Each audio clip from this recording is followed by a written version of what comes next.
अगर आप no contact में चल रहे हो और ये रीडिंग आप तक आई है तो ये कोई कोइंसिडेंस नहीं है। यूनिवर्स आपको खुद की और पार्टनर की एनर्जीज़ के बारे में बता रहा है कि ये रिश्ता किस तरफ जा रहा है और ये नो कॉन्टैक्ट क्यों हुआ है। सब चीज़ों का आपको इसमें जवाब मिलने वाला है। तो जय Shri Radhe Radhe. Soul spirit tarot में आपका बहुत बहुत स्वागत है।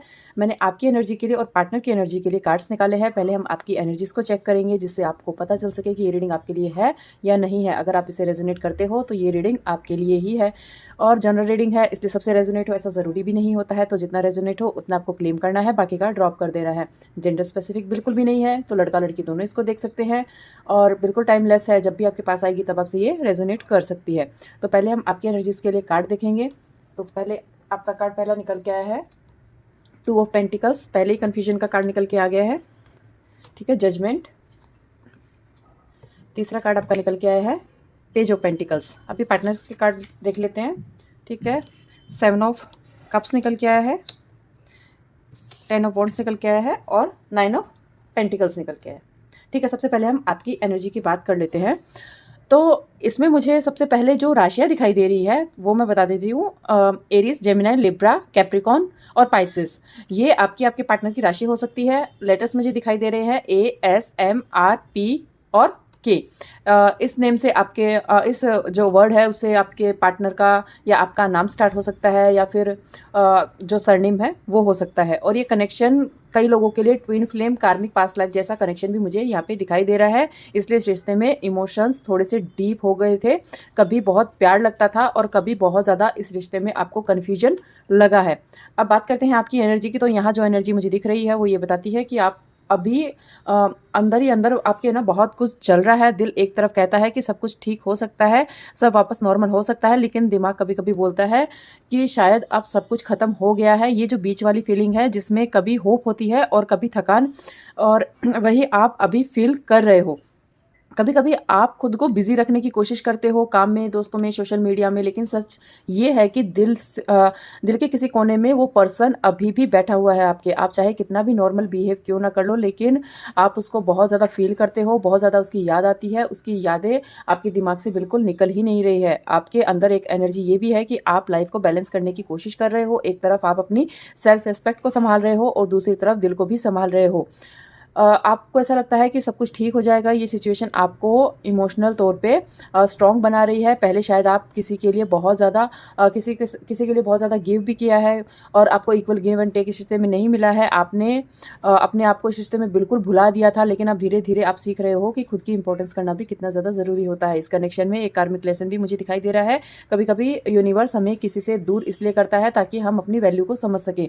आपको शायद पहले लगता था कि अगर ये पर्सन चला गया तो सब कुछ खत्म हो जाएगा, लेकिन अब धीरे धीरे आपको समझ में आ रहा है कि आपके अंदर भी एक स्ट्रेंथ है। आप अकेले नहीं हो, आप अकेले भी खड़े रह सकते हो। आपकी एनर्जी में एक ऐसा बदलाव आया है जैसे किसी वक्त आपको अचानक से रियलाइज़ हुआ हो कि रिश्ते में क्या सही है और क्या गलत है। हो सकता है कि पहले आपने बहुत चीज़ें इग्नोर की हो, पहले भी आपके साथ ये सब चीज़ें हुई थी, लेकिन आपने रिश्ते को बचाने के चक्कर में इन सब चीज़ों को इग्नोर कर दिया था। आप सिर्फ इस पर्सन को चाहते थे, इस रिश्ते को बचाना चाहते थे, इसको खोना नहीं चाहते थे, और उस चक्कर में आपने अपनी सेल्फ रिस्पेक्ट को भी बहुत कॉम्प्रोमाइज़ किया है इस रिश्ते में। लेकिन आपके पर्सन ने कभी उस चीज़ की वैल्यू नहीं की। उसने आपको सिर्फ नीचा ही दिखाया है, लेकिन अब धीरे धीरे ट्रुथ को आप एक्सेप्ट कर रहे हो और आप ये मान रहे हो कि ये चीज़ें कितनी पेनफुल थी। आप शायद पहले अगर ये कदम उठा लेते तो अब तक शायद आप हीलिंग कर भी चुके होते, लेकिन अभी भी देर नहीं हुई है। आपका जो हीलिंग फेज़ है वो स्टार्ट अभी हो रहा है, अभी चल रहा है, और आपको इस हीलिंग फेज़ को बहुत सीरियस लेना है। आपको बिल्कुल पुरानी बातें इग्नोर तो नहीं कर सकते हैं, लेकिन हाँ, आपको ये समझना होगा कि जो कुछ भी हो रहा है वो आपके बेटर के लिए हो रहा है। बहुत लोगों के केसेस में ये भी हो सकता है कि नो कॉन्टैक्ट के बाद आपने अपने आप पर काम करना स्टार्ट भी कर दिया हो। शायद आप अपनी लाइफ के जो गोल्स थे उसके बारे में सोच रहे हो। पहले जब आप उसके पर्सन के साथ थे तब आप सिर्फ उसी के बारे में ही सोचते थे। वो बात नहीं करता था तो परेशान हो जाते थे, बात करता था तो बहुत खुश हो जाते थे, लेकिन आप अपने गोल्स की तरफ ध्यान देना बिल्कुल भूल चुके थे। सिर्फ उस पर्सन के पीछे ही आप भाग रहे थे बार बार। लेकिन जब से ये नो कॉन्टैक्ट हुआ है आपने खुद की ग्रोथ पे ध्यान देना स्टार्ट किया है, अपनी गोल्स पे ध्यान देना स्टार्ट किया है। अपनी ग्रोथ के बारे में आप सोच रहे हो। दिल में अभी भी उस पर्सन के लिए फीलिंग्स तो है, लेकिन साथ ही साथ आपको ये भी फील हो रहा है कि लाइफ सिर्फ एक पर्सन पर नहीं डिपेंड होती है। लाइफ को चलाने के लिए और बहुत सारी चीज़ें हैं जो कि ज़रूरी होती है। आपके अंदर एक इनोसेंट सी होप भी है कि कभी-कभी आप इमेजिन भी करते हो कि अगर वो वापस आए तो क्या होगा? अगर एक दिन सडनली मैसेज आ जाए तो आप उसको क्या जवाब दोगे? ये होप गलत नहीं है, क्योंकि जब दिल में सच्चा प्यार होता है तो ऐसी होप आना कोई बुरी बात भी नहीं होती है। लेकिन यूनिवर्स आपको एक चीज़ सिखा रहा है कि प्यार के साथ-साथ खुद की इज़्ज़त भी कितनी ज़्यादा ज़रूरी होती है। अगर आपको अपनी सेल्फ रिस्पेक्ट को गँवा के कोई रिश्ते को पाने की आप सोच रहे हो, तो वो पॉसिबल है ही नहीं, क्योंकि जो पर्सन आपकी सेल्फ रिस्पेक्ट को दाँव पे रख के और रिश्ते को सँभाल रहा है, तो वो पर्सन आपसे प्यार करता ही नहीं है। इस टाइम पर आपको अपने आप को ब्लेम करने की बिल्कुल भी ज़रूरत नहीं है, क्योंकि मुझे दिखाई दे रहा है कि कुछ लोग ऐसा सोच रहे हैं कि शायद उनकी कोई गलती थी जिस वज़ह से वो पर्सन आपसे दूर चला गया, जबकि ये बिल्कुल गलत है। कई लोग नो कॉन्टैक्ट में ये सोचते रहते हैं कि शायद मैंने बहुत बड़ी गलती कर दी, शायद अगर मैं ऐसा नहीं करता तो ऐसा होता, रिश्ता टूटता नहीं। लेकिन सच ये है कि किसी भी रिश्ते में 2 लोग होते हैं और दोनों की एनर्जी मिलकर ही एक रिश्ता चलता है। अगर कुछ टूट गया है तो ज़रूरी नहीं है कि वो हमेशा टूटा ही रहेगा। टूटी हुई चीज़ें भी वापस बनती है, और वो जो चीज़ टूटी है उसके लिए सिर्फ़ एक पर्सन ही रिस्पॉन्सिबल नहीं होता है, दोनों पर्सन का कुछ ना कुछ उसमें होता है। बस ये है कि एक पर्सन ज़्यादा इस रिश्ते को सँभाल के रखना चाहता है और दूसरा उतना नहीं रखना चाहता है। आपकी एनर्जी में एक न्यू लर्निंग फ़ेज़ चलता हुआ यहाँ पे दिखाई दे रहा है, जैसे लाइफ़ आपको धीरे-धीरे कुछ नया सिखा रही हो। हो सकता है कि आप फ्यूचर में रिश्तों को अलग नज़रिए से देखो। आप समझोगे कि किसी भी रिश्ते में सिर्फ़ प्यार ही नहीं होता है, बल्कि रिस्पेक्ट भी उतनी ही ज़रूरी होती है, ईमानदारी भी, और एफ़र्ट्स भी बहुत ज़रूरी होते हैं, जो कि आपने इस रिश्ते को बचाने के लिए बहुत ज़्यादा लगाए हैं, लेकिन आपके पार्टनर ने उतने ज़्यादा एफ़र्ट्स लगाता हुआ मुझे वो दिखाई नहीं दे रहा है। और एक और इम्पोर्टेंट बात ये है कि आपके अंदर जो सॉफ्टनेस है वो अभी भी ख़त्म नहीं हुई है। आप अभी भी एक अच्छे दिल वाले इंसान हो, आप उसका बुरा नहीं सोचते हो। कभी-कभी दुनिया हमें थोड़ा-सा हार्ड बना देती है, लेकिन इसका मतलब ये नहीं होता है कि आपका प्यार गलत था। आपने जो फ़ील किया वो सच्चा था, और सच्ची फ़ीलिंग्स कभी भी वेस्ट नहीं जाती है, वो हमें लाइफ़ के नेक्स्ट स्टेप के लिए रेडी करती है। आने वाले टाइम में आप धीरे-धीरे इमोशनली स्टेबल होने लगोगे। अभी जो कन्फ्यूजन है वो हमेशा नहीं रहने वाला है। एक वक़्त आएगा जब आप अपने दिल से क्लियर फ़ील करोगे।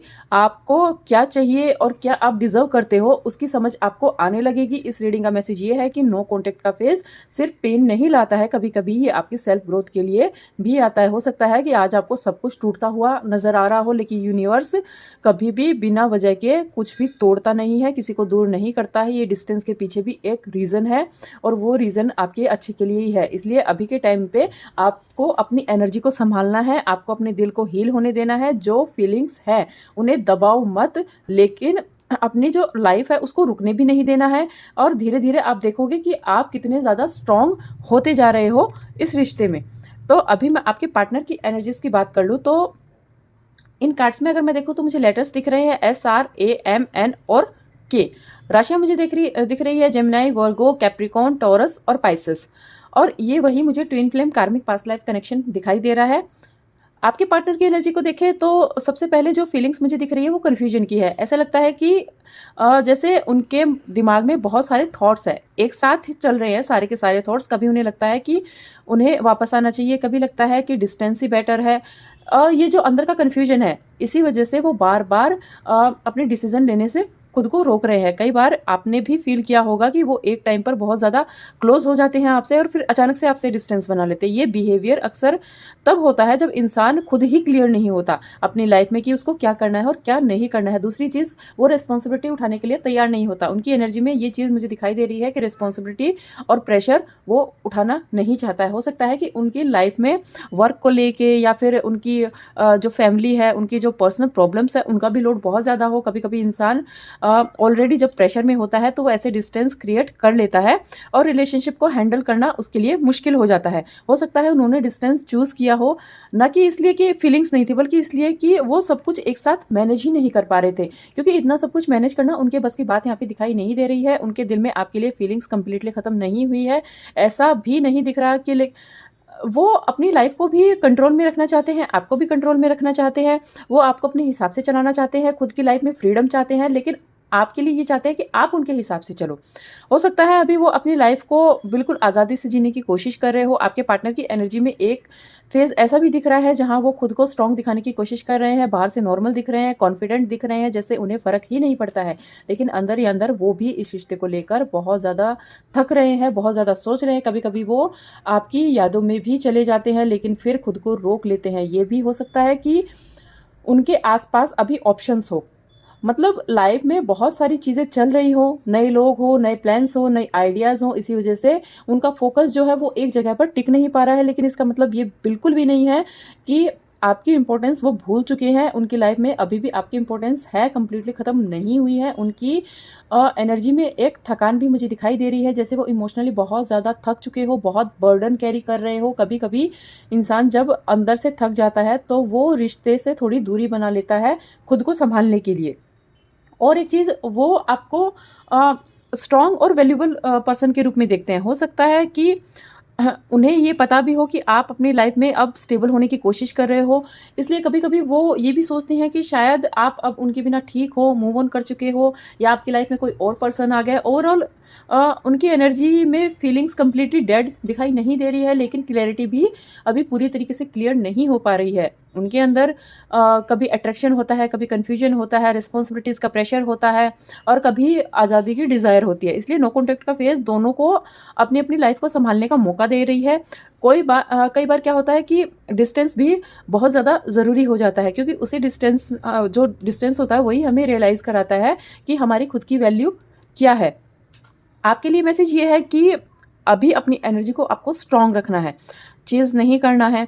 ओवरऑल अगर मैं दोनों की एनर्जी को मिला के बात करूँ, तो मुझे कनेक्शन में फीलिंग्स दोनों तरफ से कंप्लीटली ख़त्म होती हुई दिखाई नहीं दे रही है, लेकिन अभी बीच में कन्फ्यूजन और इमोशनल लोड दिखाई दे रहा है। आपकी साइड पर दिल अभी भी रिश्ते को लेकर अटैच्ड है, लेकिन साथ ही साथ आप अपनी लाइफ को बैलेंस करने की भी उतनी ही कोशिश कर रहे हो। कभी होप, कभी फील होती हुई भी यहाँ पे दिखाई दे रही है, और कभी लगता है कि शायद सब कुछ चेंज हो चुका है, या फिर मुझे चेंज कर देना चाहिए, मुझे मूव ऑन कर जाना चाहिए। आपके पार्टनर की साइड पर भी एनर्जी सिंपल नहीं है। उनके माइंड में एक साथ बहुत सारे थॉट्स चल रहे हैं। कभी उन्हें आपकी याद आती है, कभी रिस्पॉन्सिबिलिटीज़ में वो उलझ कर रह जाते हैं, इसलिए उन्होंने डिस्टेंस चूज़ किया है। लेकिन इसका मतलब बिल्कुल भी नहीं है कि फीलिंग्स कंप्लीटली ख़त्म हो गई है। इस रिश्ते की एनर्जी में एक कार्मिक लेसन मुझे फील होता हुआ यहाँ पे दिखाई दे रहा है। मतलब ये कनेक्शन आप दोनों को कुछ ना कुछ सिखाने के लिए आया है, आपको अपनी सेल्फ वर्थ और इमोशनल स्ट्रेंथ देने के लिए आया है, और उन्हें क्लैरिटी और रिस्पॉन्सिबिलिटी का लेसन सिखाने के लिए आया है। कभी-कभी यूनिवर्स रिश्ते को थोड़ा टाइम के लिए इसलिए भी रोक देता है, ताकि लोग अपनी लाइफ, अपनी फीलिंग्स को समझ सके। अगर यूनियन की पॉसिबिलिटीज़ देखी जाए तो एनर्जी टोटली बंद नहीं दिखाई दे रही है, लेकिन ये रीयूनियन तभी पॉसिबल होगा जब कन्फ्यूजन थोड़ा सा खत्म होगा, थोड़ा सा कम होगा, और दोनों साइड में थोड़ा सा इमोशंस का जो इमोशंस है वो स्टेबल होंगे। जल्दी-जल्दी रीयूनियन के चांसेस यहाँ पे मुझे इतने दिखाई नहीं दे रहे हैं। टाइमिंग की अगर मैं बात करूँ तो मुझे 3 से 6 महीने की एनर्जी यहाँ पे आ रही है। हो सकता है जहाँ कम्युनिकेशन वापस आ जाए, या फिर सिंपल मैसेज, बातें, ऐसा कुछ होता हुआ दिखाई दे रहा है जो आगे चल के स्ट्रॉन्ग बन सकता है। लेकिन उसमें कंडीशन ये है कि दोनों मैच्योरिटी के साथ इस रिश्ते को आगे बढ़ाए। जहाँ तक बात पहले स्टेप कौन लेगा उसकी है, तो एनर्जी ज़्यादा आपके पार्टनर की तरफ से ही दिखाई दे रही है कि अगर आप अपनी तरफ से चीज़ नहीं करते हो तो आपका पार्टनर दोबारा से कॉन्टैक्ट आपसे कर सकता है, लेकिन वो बिल्कुल I miss you, I love you वाला मैसेज नहीं करने वाला है। वो एक कैजुअल बात की जैसे आपसे करने वाला है, लेकिन उस टाइम पे आपको बहुत संभल के इस रिश्ते में जाना है। आपको बिल्कुल भी ये नहीं दिखाना है कि आप उसके लिए तैयार बैठे हो। अगर आप उसको ये चीज़ें दिखाते हो कि आप उसके बिना नहीं रह सकते हो, तो वो दोबारा ऑन ऑफ सिचुएशन में आपको डाल सकता है, आपको क्लैरिटी नहीं देगा, कमिटमेंट नहीं देगा। इस रिश्ते में आपको जाना है तो क्लैरिटी और कमिटमेंट के साथ ही इस बार जाना है, नहीं तो आपको दोबारा से ये चीज़ें रिपीट होने वाली है। तो इस चीज़ का आपको बहुत ज़्यादा ध्यान रखना है। आपके लिए सबसे इम्पोर्टेंट चीज़ यही है कि आपको अपनी एनर्जी को स्टेबल रखना है। अगर आप बहुत ज़्यादा वेट मोड में चले गए हो, तो अपने आप को देखो कि आपने अपनी क्या हालत कर दी है उसका वेट करते-करते। तो आपको उस चीज़ को छोड़ना है, अपनी एनर्जी को अपने ग्रोथ पे लगाना है, अपने करियर फाइनेंस पे आपको ध्यान देना है। आप देखोगे कि आपका पार्टनर खुद ब खुद सामने से चल के आपके पास आएगा, लेकिन आते ही उसको एक्सेप्ट नहीं करना है। अपनी कंडीशन पे अपनी बाउंड्रीज सेट करके उसको इस बार आने देना है। जो गलती आपने पहले की थी, हर बार उसको माफ़ करने की, वो गलती अब दोबारा आपको बिल्कुल भी नहीं करनी है। और आप देखोगे कि मैच्योरिटी के साथ जब इस रिश्ते को जब आप चलाओगे और बिल्कुल क्लियर बाउंड्रीज रखोगे, तो ये रिश्ता पहले से भी ज़्यादा स्ट्रॉन्ग बनेगा और पहले से भी ज़्यादा अच्छी तरीके से ये चल पाएगा। तो अगर ये रीडिंग आपसे रेजोनेट करी हो तो लाइक, शेयर और फॉलो ज़रूर कीजिए। कमेंट में राधे राधे ज़रूर लिखिए। और अगर आप अपने लव, करियर और फाइनेंस को डीपली जानना चाहते हो तो स्क्रीन पे मैंने नंबर दिया है, वहाँ से आप मुझसे पर्सनल रीडिंग ले सकते हो। पर्सनल रीडिंग के चार्जेस होते हैं, पेड होती है, फ्री रीडिंग नहीं होती है। तो चलिए आज की रीडिंग को यहीं पे ख़त्म करते हैं। जय श्री राधे राधे।